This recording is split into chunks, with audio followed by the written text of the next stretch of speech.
The fluorescent lights hummed above as I examined the financial spreadsheets scattered across my desk.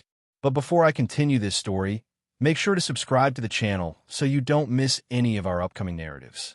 September 2008. 3 failed rocket launches. Over $100 million gone. The numbers weren't just disappointing, they were terminal. Outside my window at SpaceX's Hawthorne headquarters, the American economy was in free fall. Lehman Brothers had collapsed, and Tesla was barely staying afloat. He was facing the very real possibility of losing both companies simultaneously. I set down the small model of our Falcon 1 rocket and rubbed my eyes. Sleep had become a luxury I couldn't afford, often catching a few hours on the office couch between engineering sessions. The calendar showed 6 weeks until our 4th launch attempt, likely our last. The critics' voices had grown from whispers to a chorus. Leave rockets to the governments. Another rich guy with a space fetish. Sometimes I wondered if they were right. My phone buzzed. "They're here," my assistant said. This meeting wasn't on any official calendar.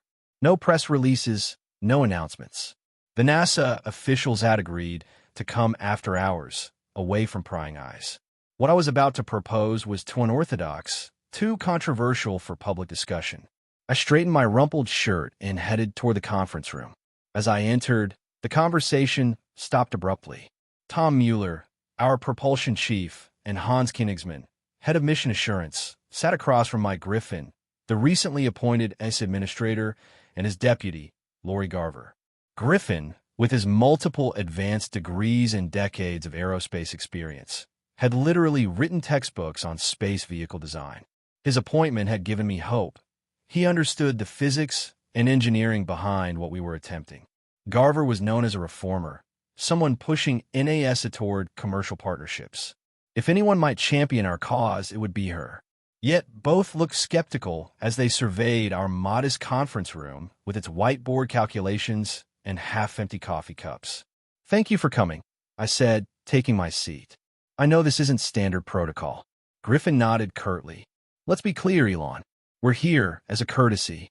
The decision to award commercial contracts is still months away, and SpaceX isn't looking like a frontrunner." 3 failures, Garver added, though her tone was gentler. "Congress is scrutinizing every dollar of NASA's budget. The politics of partnering with a company with your track record. It's complicated." Politics. The word tasted bitter. While China advanced its space capabilities and Russia maintained their reliable but aging technology, American space progress was being strangled by considerations that had nothing to do with physics or engineering. "I understand your position," I replied, opening a folder. "What I'm about to show you isn't in any of our public proposals." I slid the technical drawings across the table, a complete reimagining of how rockets could be built and operated. The Falcon 9 design with its 9-engine configuration, the Dragon capsule design from the ground up for human transport, and most importantly, the economics that would make it all viable. "You're talking about vertical integration," Griffin observed, studying the papers. "Building everything in-house." Yes, the aerospace industry has operated on a subcontractor model for decades. It's why everything costs 10 times what it should. We're bringing it all under one roof. Engines, structures, avionics, software. It cuts costs dramatically. I stood and walked to the whiteboard, sketching our factory layout. Engine manufacturing next to vehicle assembly. Software development alongside hardware integration. When we find a problem, we didn't file a report and wait for a committee. We walk across the floor and fix it. Griffin was watching closely, his initial skepticism softening slightly. He was an engineer at heart, and engineers respond to sound technical reasoning. Garver was taking notes rapidly. "The Falcon 1 is scheduled for its 4th launch in 6 weeks," I continued. "If it succeeds, we'll immediately scale up to the Falcon 9. But we need a partner, not just a customer. NASA has the experience we need, and we have the approach that could transform your program." Griffin exchanged a glance with Garver. "And if the 4th launch fails?" I had asked myself this question countless nights. The answer never changed. "Then I'll sell everything I've left and try again," I said quietly. "The stakes are too high to give up." Mueller and Koenigsmann exchanged glances. They'd seen me pour every dollar from PayPal into this dream. Watch me take out loans against my Tesla shares when the money ran out. They knew I wasn't bluffing. Griffin studied me carefully.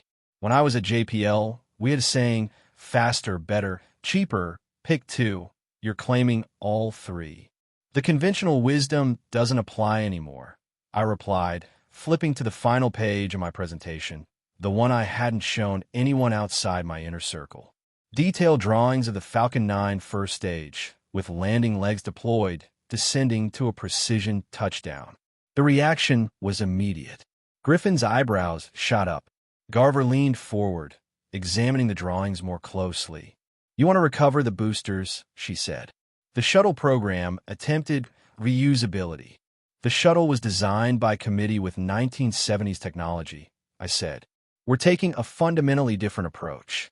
The first stage will have enough reserve propellant to relight engines for a controlled descent, grid fins for aerodynamic control during re-entry, landing legs for touchdown, initially on a drone ship at sea, eventually back at the launch site.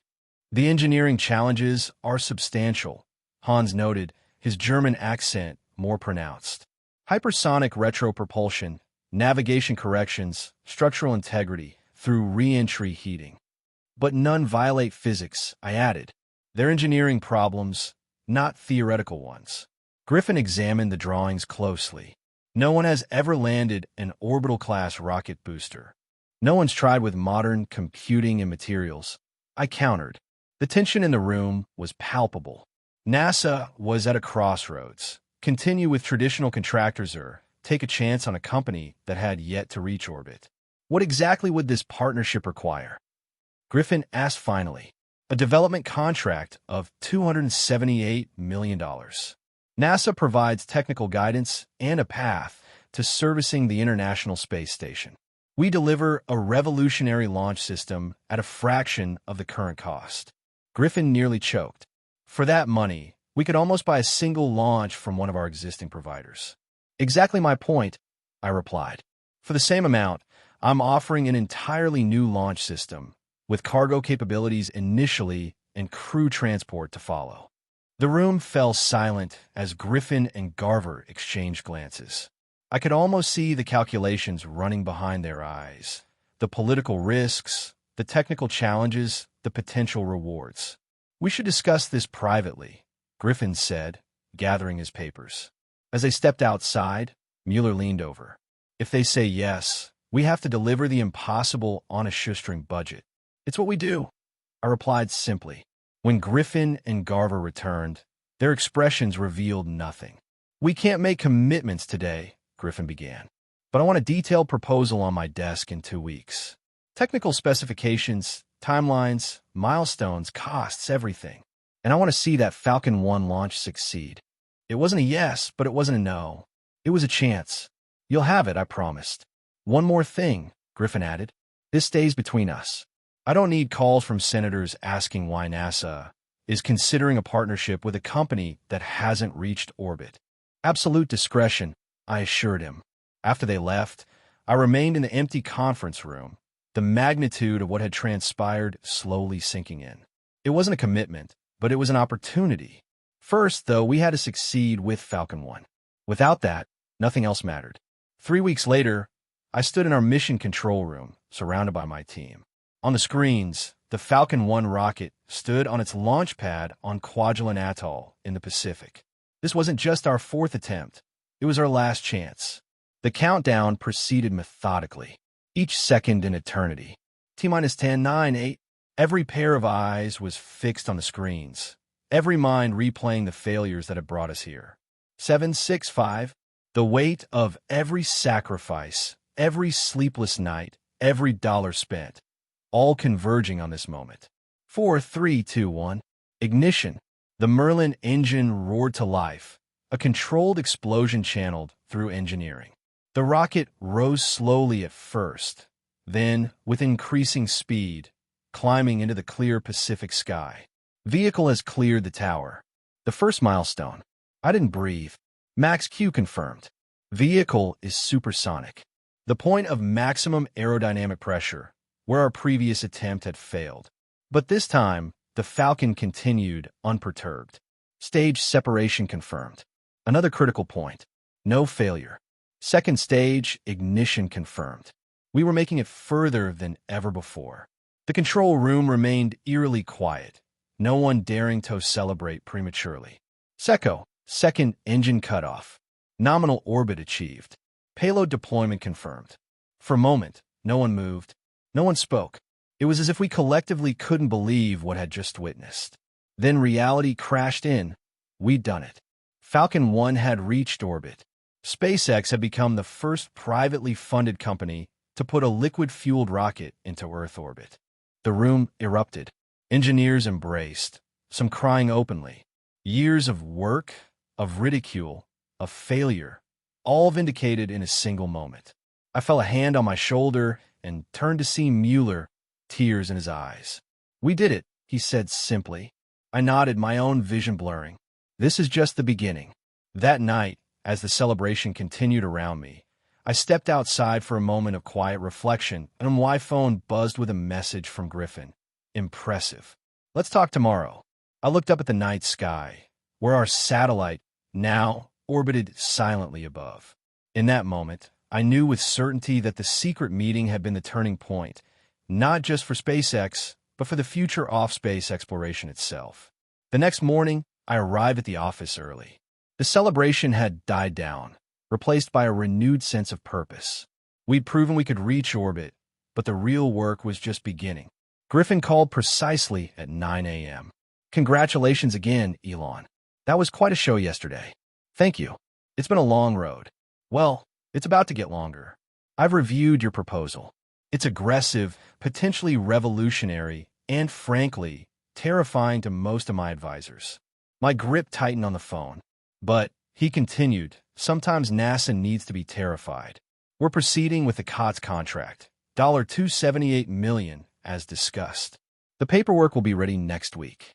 I closed my eyes, absorbing the magnitude of what had just happened. It wasn't just money, it was validation, a path forward. "Thank you," I managed. "We won't let you down."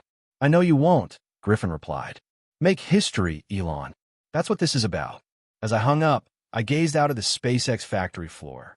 The dream that had seemed impossible just weeks ago was now tangible.